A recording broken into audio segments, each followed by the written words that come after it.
I'm going to talk about mental health and juvenile myositis or dermatomyositis. I have no financial relationships to disclose. We heard about the need in this population, and today we're going to talk about, I'm going to provide some of that education in terms of recognizing signs and symptoms of depression in children and adolescents, and also learning some practical strategies to address these symptoms and what to do if you need further assistance. So the effect of chronic physical illness on mental health is well established. As a result of your illness, you may feel fatigue, pain, weakness, or experience side effects of medications. You may feel different from your peers or face other social issues related to your condition. And all of these factors we know affect mood. We now also appreciate the bidirectional effect between physical and mental health. As Dr. Knight was mentioning, depression and anxiety can affect treatment adherence, actually worsen your physical illness, and lead to poor functioning and missing school. It's important to address all aspects of health for optimal well-being. Depression, as many of you probably know, refers to changes in mood, thinking, and activity that cause impairment in functioning. Rates of depression and suicidality among young people have risen over the past 10 years, and suicidality is the second leading cause of death among adolescents and young adults. As you've heard, youth with chronic illness have higher rates of emotional health problems. It's imperative that we begin to systematically recognize and address these issues in these populations, like Dr. Adelan was mentioning in terms of a systematized screening protocol in clinics. The typical age of onset for depression is in adolescence or teenage years, with about 13% of teenagers reporting an episode, symptoms consistent with an episode of major depression over the past year.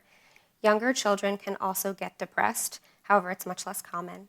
As mentioned, physical illness increases one's risk of depression, and evidence suggests that youth with rheumatological diseases have higher prevalence of mood disorders compared to children with other chronic illnesses like diabetes and asthma, as you've heard today.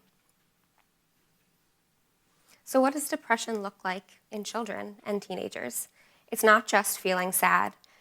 For youth, it also affects cognitive and physical functioning. For youth, it's important to remember that chronic irritability may replace sad mood. So not just feeling sad, but also irritable. In teenagers, it's not uncommon to appear happy and energetic at times and still be depressed. Teenagers are really good at masking their symptoms. Loss of interest or lack of pleasure can look like not wanting to play video games or stopping participation in sports or favorite clubs. For children with chronic illness, excessive guilt, typically feeling as if you're a burden on your family, can be a sign of depression. Depression affects cognition, making concentration and decision-making difficult, and can affect school performance. Self-deprecating thoughts such as I'm worthless or I'm no good are common. And physical symptoms of depression include eating or sleeping too much or too little, having no energy, which is confusing because that can sometimes be a symptom of juvenile myositis, or experiencing pain or other physical symptoms like headaches, stomach aches, or nausea. And these are also called somatic symptoms, and this is also can be confusing because these can be side effects of certain medications.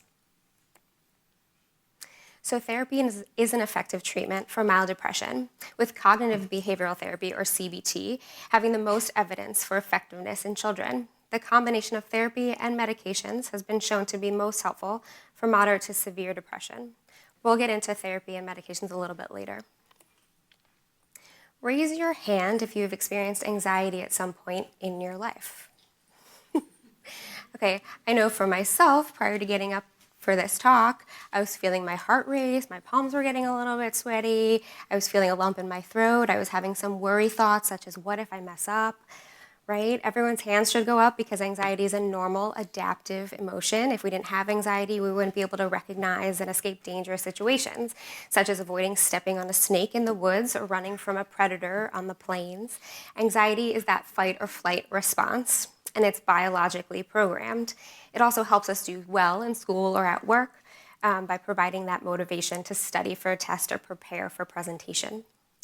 Anxiety becomes a problem when we think every stick is a snake, and therefore we can't go for walks outside, or when we're unable to sit for a test because we're so nervous we might fail. When anxiety interferes with functioning and overwhelms our ability to cope, it becomes a disorder. Anxiety disorders are some of the most common childhood mental health diagnoses. Whereas depression typically onsets in adolescence, anxiety disorders are disorders that start in childhood, which is significant because, as you heard from Dr. Ardalan, the average age of diagnosis for JM is 7, and that's around the same time that kids are developing anxiety as well. The lifetime prevalence of anxiety is 30%. And again, chronic illness is a risk factor for anxiety. Anxiety disorders in childhood are a risk factor for depression and substance use in adolescence. There are many types of anxiety disorders, such as panic disorder, social anxiety, separation anxiety, which we won't get into the details of that today. So what are the symptoms of anxiety? As I mentioned, some are physical. Anxiety is the flight, fight, or freeze response and commonly manifests with physical symptoms, including feeling shaky, nauseous, having trouble breathing, feeling as if you might pass out. In children, sleep disturbance is common. Typically, children or teenagers have trouble falling asleep due to excessive worry thoughts, worrying about what happened in school that day, what might happen the following day. Somatic symptoms, again, physical manifestations of emotional distress, are prominent in anxiety, chronic headaches, GI symptoms. Excessive worry is the hallmark of anxiety. A red flag for anxiety in children is children who have adult worries, such as worrying about the health and safety of caregivers or family finances. For JM in particular, as you heard, worrying about physical symptoms related to illness or factors related to medical management can cause significant distress. Phobias, such as fear of needles or medical procedures, are also common and are part of anxiety. We often think of anxiety as an internalizing disorder, meaning symptoms are focused inward, like excessive worry or negative self-talk. However, anxiety can manifest as an externalizing disorder as well, such as acting out or tantruming or getting in trouble at school. Reassurance seeking is characterized by excessive questioning, needing to know, asking, where are we going, what are we going to do there, who's going to be there, repeatedly. Avoidance is the final common pathway and can be difficult to reverse. It's associated with the development of depressive symptoms. So a lot of therapies are targeted at these behavioral symptoms. So what is the management? How can we manage anxiety? For parents and caregivers, it's your job to shield your children from distress. So it can be very difficult to encourage your child to do something that causes them anxiety and fear, right? If your child's nervous talking to doctors, try to avoid accommodating their anxiety by encouraging them to speak up, even though it's hard. So you acknowledge the difficulty and you try to get them to do something that's difficult. Externalizing the anxiety is making the anxiety separate from the child, often personifying it, referring to it as a worry bully in little kids, or just your anxiety in teenagers. It helps to separate the disorder from the child and empowers the child to fight back against their anxiety by doing the things that make them scared. Oftentimes, in conjunction with a therapist, the child is rewarded for doing the things that make them scared. A therapist's main role oftentimes is supporting parents in helping children to tolerate and manage anxiety. Small victories against anxiety build confidence and self-reliance and help protect against future anxieties. CBT is an evidence-based therapy for anxiety, and medications are used in cases of moderate to severe anxiety. So from an early age, I would encourage parents to encourage their kids in curiosity, exploration, and engagement. Just a few more words on avoidance. This diagram highlights the wave of anxiety. A typical response to an anxiety-provoking situation, such as, for example, fear of heights, is to leave the situation or get off the ladder. That escape avoidance pattern is really rewarding because the anxiety goes away completely when you get off the ladder. However, when you're faced with the trigger again in the future, anxiety will soar, maybe even higher than before, and sooner or later you can't cross a bridge or stand on a balcony and appreciate a sunset. In order to master anxiety, individuals need to be exposed to their fears. The physiological arousal associated with that fight or flight response can't be sustained indefinitely. It eventually dissipates, and that's called habituation. Similar to jumping into a cold pool, your body eventually becomes accustomed to the water and it doesn't feel cold anymore. The next time you're faced with a trigger, the anxiety will peak, but it won't be as high. And as you continue to do these exposures, eventually anxiety goes away completely. And so this is the principle behind exposure therapy for anxiety and OCD-related disorders. So I've been mentioning CBT kind of throughout this talk. Let me tell you what it is. It's based on the principle that our thoughts affect our feelings and our behaviors, and anxiety and depression distort our thoughts. So I often tell my patients, anxiety is a dirty liar, and it tells you things that aren't true. Or sometimes they're true, and they have some truth to them, but they're not helpful.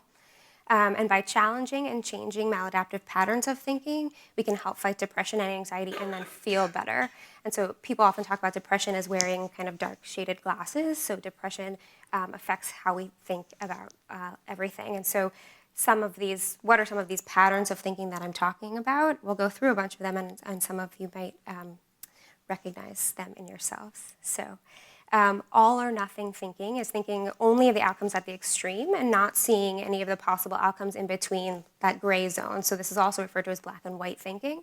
For example, I got 1B on a test, and so now I'm a total failure. Catastrophizing is imagining the worst case scenario, like my boyfriend broke up with me and now no one will ever love me again. Mind reading is believing that you know what others are thinking without evidence, so that friend didn't text you back and then you think they don't like me. Overgeneralizing is making sweeping judgments based on one or two experiences, such as thinking no one at the school likes me when one friend is mad at you. Fortune telling is believing you can predict the future, like no one's going to talk to me at the group gathering. Jumping to conclusions, an example of this would be my parents had a fight, so now they're going to get divorced. Focusing on the negative is common in depression, and it involves failing to see anything positive, like thinking about the one question you got wrong in the test instead of all of the ones that you got right. We all have these automatic negative thoughts, as I mentioned. They're sometimes unhelpful, usually unhelpful, or inaccurate. And in CBT, the therapist helps the patient recognize when they're engaging in these patterns. And then that's the first step, is recognizing that you're doing it and then starting to challenge some of these thought patterns. So people used to think that therapy, or many people do think that therapy is kind of just sitting on a couch and talking to somebody, and so it's actually a lot of hard work. And there's a few more things about therapy that I'm going to talk about. So behavioral activation is also part of CBT. I like this quote. A lot of people think they have to feel better to be able to do the things they enjoy, but it's actually the opposite. You have to start doing the activities, and then you'll feel better. So a lot of times I hear from my patients, they just feel physically overwhelmed or really depressed and don't want to get out of bed and go to the mall with their friends. But they're able to recognize that if they do force themselves to go out and go to the mall with their friends, they actually feel better because they're socializing and it's fun, and then they forget the things that they were worried about. So that's behavioral activation. And then the next part of therapy, or CBT, is coping skills. And I've listed a number of them here. I myself engaged in some deep breathing prior to this talk. So developing coping skills such as mindfulness and emotion regulation is another important aspect of therapy for anxiety and depression. And I'd like to engage you all in a 1-minute mindfulness exercise with me actually right now. So if you don't mind, put both of your feet flat on the floor. And you can place your hands on your knees or resting comfortably in your lap. Your eyes can be open with a soft focus or gently closed. And I want you to imagine that there's an elevator in your body traveling from your head down to your seat. Begin at the crown of your head. Take a deep inhale as the elevator doors open and bright, fresh air whooshes in past your face. Exhale and imagine the doors closing and the elevator descending down from your head into your chest. Inhale again, imagining your breath opening the doors and bringing in a fresh, cool breeze into your chest. Exhale as the doors close and the elevator descends into your abdomen. Inhale deeply once more, picturing the doors opening wide and fresh, crisp air rushing into your belly. Let all the air go as the elevator doors close and the elevator descends down to your seat. Feel your seat rooted in your chair and your feet firmly planted on the floor, and you can gently open your eyes when you're ready. Thank you for engaging in that with me. So that actually comes from the New York Times Well Guides for Mindfulness for Children. The URL is listed there. And there are a number of other anxiety resources that I regularly use with my patients. The Worry Too Much book, there's actually a series of these. What to Do When Your Brain Gets Stuck is a book for OCD, and these are really helpful to read with your child, school-age child. Freeing Your Child from Anxiety is a book for parents that offers strategies from toddlers through teenagers. I don't have, there are CBT-specific books made for teenagers. I don't have a picture of one here, but I'm happy to look them up and send them to you if you're interested. Headspace is an app that I have on my phone and I use and I recommend to all of my patients. It's a guided meditation app, and there are meditations for children and adolescents and adults. And then the Mindfulness for Children Well guides through the New York Times, as I mentioned. YouTube also has a wealth of resources, including relaxation videos and mindfulness exercises for all ages. So just a brief word on medications, and I'm happy to talk more if people have specific questions. So selective serotonin reuptake inhibitors are the medications that we think of for using in anxiety and depression for everyone, and also children. They're usually very well tolerated with minimal side effects, and sertraline or Zoloft in particular does not have any med interactions, so it doesn't interact with any of the other meds that you may be taking. And if the impairment from the anxiety or depression is moderate to severe and therapy isn't helping or the symptoms are getting worse and there's really that inability to go to school or go out or participate in daily life and have a quality of life, then that's when I would think about talking about medications. It's hard to describe how people experience the effects of medications for anxiety and depression, so I've included a few quotes from my patients. One patient said, "I didn't know I didn't have to feel this way all the time." Another person told me, "It's like I was living in a cloud and now it's lifted."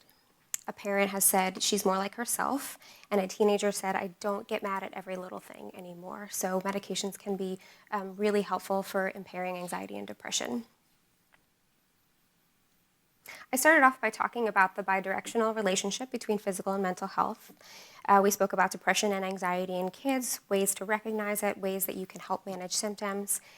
It's also important to think about overall wellness and all of the factors that contribute to our well-being, such as exercise, sleep, nutrition, and family well-being, and these are highly, highly important.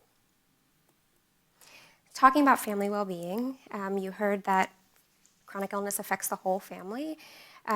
It can feel selfish, hard, or even impossible to think about your own health as a parent or caregiver with a child with a chronic condition, but I wanted to take a moment to highlight one of my favorite analogies depicted on this slide. We all know that parents of children with chronic illness have higher prevalence of depression and anxiety, and attending to one's own emotional needs is important to the sustainability of being able to care for your loved ones. There are many other issues that affect children with chronic conditions that are behaviorally based, and I'm happy to talk about any of these offline, and I unfortunately didn't have time to get to them today. But thank you so much for your attention and for being here.